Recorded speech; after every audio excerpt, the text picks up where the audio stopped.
Steve Babbitt. Here. Donald Emerald. Sarah Zane. Sue Carroll. Here. Jimmy Gonzalez. Yeah, okay, we have 4, we have a quorum. First item on the agenda, we're going to talk about rate increases. These rate increases come from a suggestion from GFMI. I think we got them, Chris, it was in August. So we have in front of us the proposed rates. Chris, can you talk a little bit about this, just the rates in general? You know, on average, they're going up 200 per membership. Couples will be 4. Correct. Is that accurate? So based on the email that I sent out on August 30th, Yep. we recommended to go up $200 on pretty much a single membership, which would be $400 for a couple. And then as we discussed, leave the juniors exactly the same, leave the lockers the same. Yep. And then on greens fees, we proposed $2 for 9 holes and $4 for 18 holes. And then card fees $1 for 9 and $2 for 18. Yep. To try to accomplish basically the goal of what the city was looking for. You know, the CFO came out and made a statement that wouldn't accept fees below 464. So we felt that was the best way to accomplish the goal what the city was looking for. That's how we came up with proposal number 2.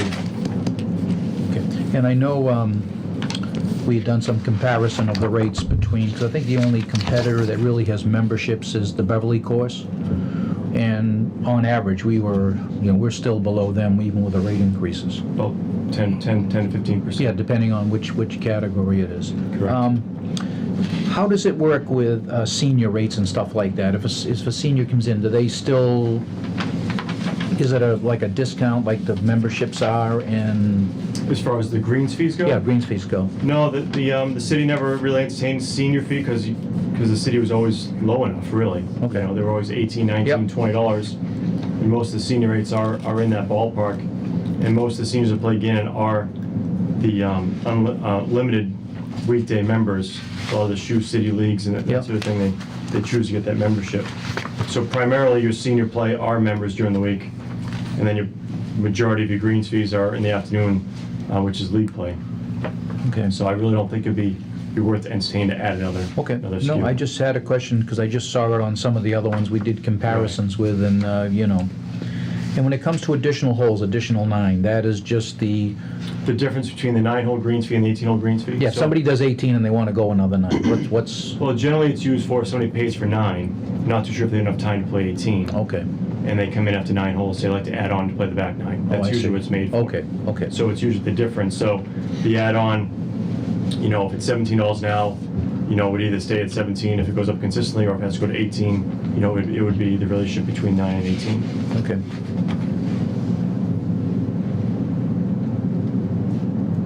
The other question I had was on the, there's a category here for under 30 golf like that. Mhm. Now, I understand when that was first done, it was geared towards people who weren't well established yet. Is that kind of like your college category also?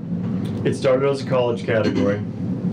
The most individuals are out of college around, 22, 23, maybe 24 years old. Yeah. So we felt, that it was important to get somebody out of college, get them established, get them into the golfing, family, if you will, to hopefully graduate them to the individual unlimited. That's why we a couple of years ago, when this happened, we came up with the unlimited, which is, weekends, 7 days a week, and there's also the restricted, which excludes weekends and holidays. So, it kind of caters towards 2 different categories. So that category is still appropriate, 30 is the right age for you and all this? I'm just, for my information. Yeah, I think so. I think it is. I mean, you could obviously change if you want to change Jimmy, that. any questions? No. That was to grow the membership. Right. Yeah, it still is. Yeah. Yeah, absolutely. Yeah, cultivate young people coming along. No, There's a significant gap between the baby boomers that are playing most of the golf now and the young generation. There's still Yeah. a significant gap. How many are in that category now, at the under 30? If I had to guess, approximately, if you add them all together, resident, non-resident, Yeah. both those, about 30, maybe 25, 30. Yeah. Do you see many junior golfers coming up and you see them later on? Is there a good flow? Well, it definitely had a good flow this year since Dave did the PJ Junior League. If I had to put an exact number on it, I think the first couple of years we were there, we were, correct me if I'm wrong, 5 to 15 total junior members. Now we're probably up towards 25. So because of the Junior League, that basically it's a club team sport that the PJ America came out to try to get kids onto a team, and then they compete against other local golf courses such as Nahant, Hillview, Beverly, Wenham, Sagamore, Meadowbrook, and Dave had a bunch of matches. Some were at home at Gannon, some were away. Very well received. So most of those kids on the team were junior members. They pay for a junior membership, and they pay a fee to be on the team to compete. They get some instruction. We have practice once a week. Trying to structure it to, I won't say compete against soccer or baseball, but that's basically what it is. We're losing kids to sports mom and dad can just kind of drop them off for 2 or 3 hours. And that's where golf was struggling with. So this PJ Junior League thing nationally has really grown tremendously. So I think if we continue to run that team at Gannon, we should see that number continually grow. For example, we started Hillview about 5 years ago, and now we run 2 teams. We had a total of 30 kids in the team, where we started off with 8, and every year it's grown 4 each. What do they golf? They golf 9 or 18 when they get in competition. What do they do? It's a 2-hour cap. They try to get 9 holes in. It's a scramble format, 2-person scramble versus another 2-person scramble. So they're meeting individuals that they never met before. I think the goal is 9 holes, but it's a 2-hour cap. So they get to 7 holes and they stop at 2 hours. I think that's what you have to do to compete with these other sports, because Yeah, the more experienced kids will have the ability to be out there for longer. The smaller kids, they sometimes don't have the stamina for 9 holes. what ages are you talking? When do they start? 7 to 13. 7 to 13? They have 2 older categories, but our first year was just the standard category, 7 Yeah. to 13. So it's a good recruiting program from the junior clinic that we run, that we still run in July on Mondays, that generates, recruits 100 kids each Monday. And this is a stepping platform to either become a member, and then, okay, if I become a member, what can I be a part of? And the junior league is definitely something they feel like a part of. They get a uniform, and they're on a team as a team captain, and there's practice every Friday night, and there's matches on Saturday, Sunday afternoons, and it's a great program. Yeah. Good. I'm glad to hear it's going well. So that's why I think keeping it $150, it was $100 when I first joined in 1986, so it hasn't gone up too much. And I think it's fantastic. Any more questions? Okay, you've got the proposal for the rates. Is there a motion to approve the rates as put forth? I'll make a motion to approve. Okay, is there a second? I second. Okay, any further discussion on the motion? All in favor? Aye. Okay, now I'd like to ask Attorney Lamanna to give us an update on proposals and all that stuff that's been going on for Sure. operating the course. This afternoon, I received from Mr. Carter essentially 3 different proposals moving forward. One would be an immediate rebid on or before January 1st, 2019. It would be a 2-month extension for the bar and the function hall to remain open, pending a rebid for a 5-year period. Time-wise, we're probably looking February 19 to December 31st, 2024. And that would be at a monthly rental of $1 a month, with the idea that there would be no golf revenues coming in during that period of time. More than likely to be no membership monies coming in during that period of time. The incumbent would remain responsible for utilities, which is certainly not insignificant in the winter months with heat and the like, and certainly plowing, which my understanding would be on GFMI, that responsibility. So there'd be no income coming in, and that would reflect the $1 a month rental for January and February, with a 5-year lease going out immediately. Option 2 is really an option 2A and an option 2B. Option 2A, had you not increased the rates as you had just done, it would have been $340,000 a year for 1 year, 2018. And then option 2B was a $450,000 base bid for an extension for 2019. There would be no obligation as far as when the RFP goes out. Certainly it needs to be in place for January 1st, 2020. I did speak with both the mayor's office and the chief financial officer. They, both the mayor and the CFO, both believe that option 2B at $450, particularly in light of this commission's opinion, that the rates should go up, would be most advantageous for the city of Lynn. It would also be the mayor and the chief financial officer's recommendation that the city immediately go out with what's called a request for statements of interest or a request for information.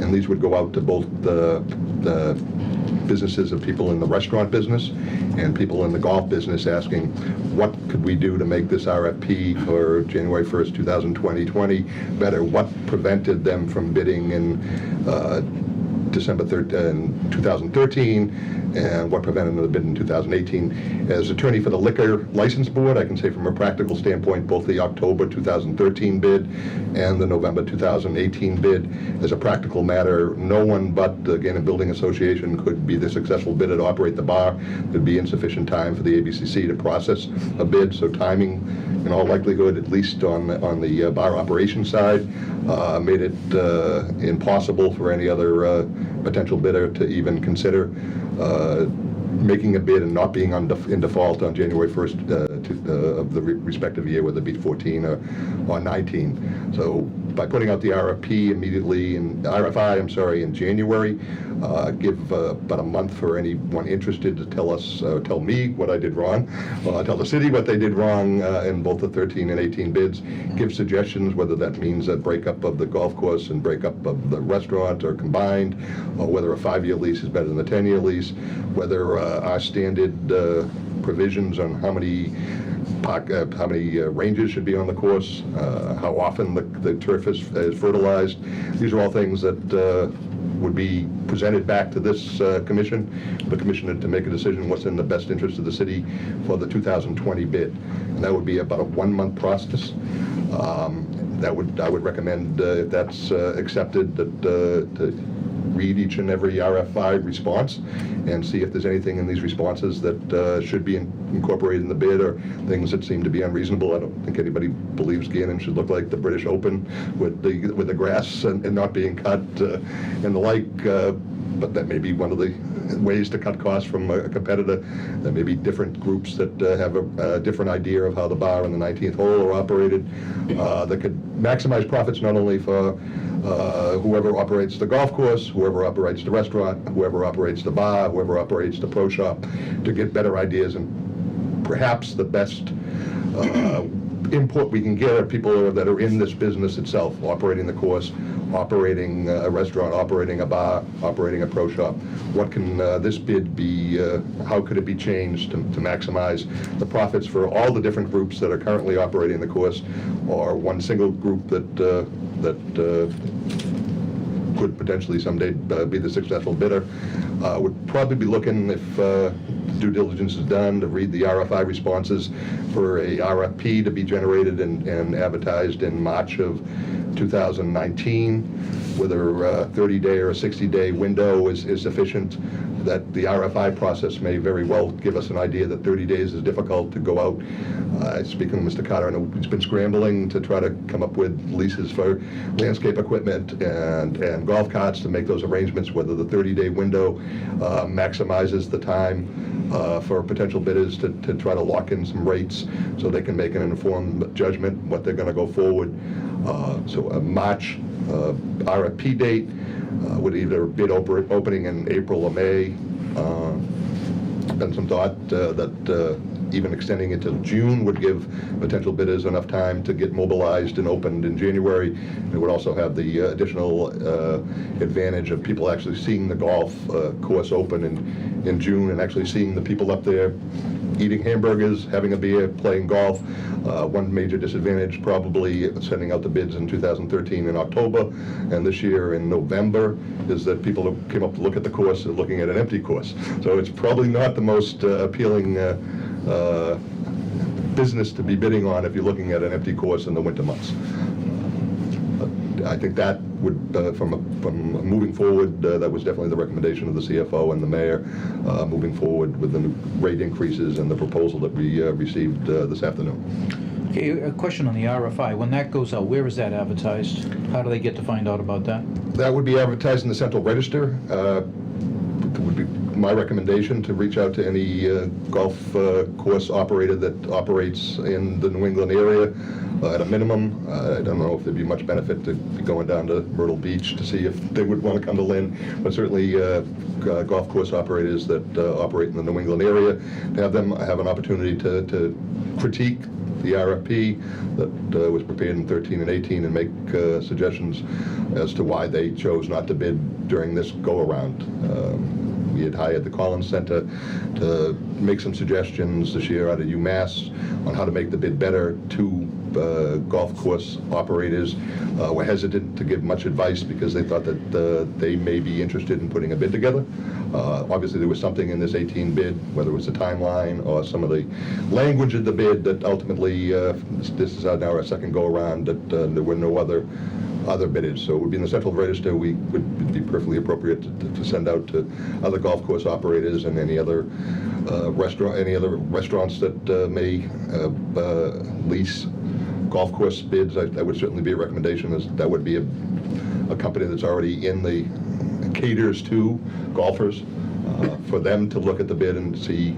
I think I may have mentioned last 2 weeks ago now, I think the 2013 bid was too restrictive and 364 days a year being open, having open for breakfast at a certain time. I think there was a consensus by the commission that the market should dictate. If you can't sell one bacon, egg, and cheese sandwich, it doesn't seem to make much sense to force you to open at 7:30 or 6:30 to pay the salary on someone to make that one bacon, egg, and cheese sandwich.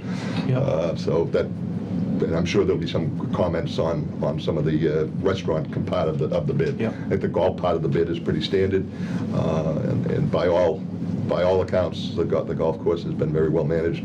And some of the changes we made in this bid, including Thursday at, I believe, 4 or 5 o'clock, if no one has filled up a time during some of the dead times in the summer, in June and July when it's particularly hot, people that prefer to golf in the morning hours, or maybe prefer to golf in the later hours, so there may be some membership holes. So that was one significant change from the 2013 RFP, trying to maximize some additional revenue on the golf course side of the operations. And we took direction from Mr. Carter and Mr. Murphy and Mr. Silby, what we can do to assist on that end, to try to maximize the full value of what is City of Lynn owned property. Are there any questions from the board for Attorney Lamanna and what he's presented, or, Chris, do you have anything you'd like to add on what's going on? I guess a little more clarification on the RFI.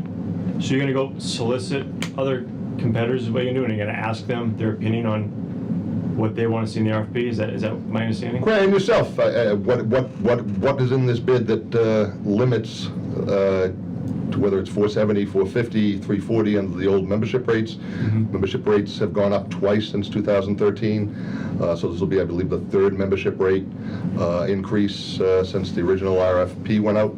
So we'll be soliciting ideas from anyone that's interested in how to make this RFP better. I admit full well I'm not a golfer. I don't run golf courses nor restaurants, nor does anyone in the law department or the CFO or in the mayor's office. What ideas that could be presented back to the Park Commission to make this an RFP that will make as much money for the city at a time when the city is publicly very strapped for cash. That being said, as far as the commitment the city has made to this golf course, of the roughly $2 million that we received over the past 5 years, $250,000 roughly have been put into operating expenses for the city of Lynn, and that was done solely because of a judgment that was occurred with the fire department in February of 2017. Had that judgment not been issued, and had the city had any other revenues to pay that $250,000 judgment, in all likelihood, all the money that the city of Lynn received from the 2013 to 2018 bid would have gone back to the course or been put in a lockbox for future golf expenses. So I know there's a misconception out there that at least the 2013 to 2018 bid, somehow city revenues or the city coffers were increased at all. This was a commitment for that 5-year period that recognizing that there needed to be improvements to the course, and part of that was the master plan that was done in 2013, identifying many things that were immediately necessary for the course, but also a number of things that just made the golfing experience a better golfing experience for the golfers. One change in the 2018 bid that was written was a 35% commitment that of the revenues to go back into the general fund. Whether that's appropriate or not, there may be, the GFMI may say that there's so much that needs to be done in the course that 35% is too much. Another entity may say that it's too much, and that's something the Park Commission should consider with respect moving forward. Anything else, Chris? All set? Nothing right now. Nope. So I guess based on the recommendation from the law department and the mayor's office and the CFO, that it looks like option, what are you calling that option? 2B, I guess it would be. 2B, we'll note as 2B. And that is for $450,000 for 2019 based upon the rate increases which we just approved and which GFMI recommended. So is there a motion to accept that proposal? And if I could add one other fact, the existing contract requires anything over $5,000 to be the city's responsibility. Anything under $5,000 would be the contractor. The 2018 bid increased that to 10%. This would go back down to to 5,000. So This that would operate remain on the for way 1 the year. current lease is written. It's an extension of the current lease. Yes. The current lease, the extension of the All current the lease at the terms. $5,000 or more figure is the city's responsibility. Right. Okay, Go ahead. somebody like to make a motion to that effect? I'll make a motion. So, is I'll there a second. Is there any further discussion on the motion? All in favor? Aye. Those Aye. opposed? Okay. Nothing else to come before the board? Motion to adjourn? I'll make a motion to adjourn. Okay. I'll second. Okay, we stand adjourned.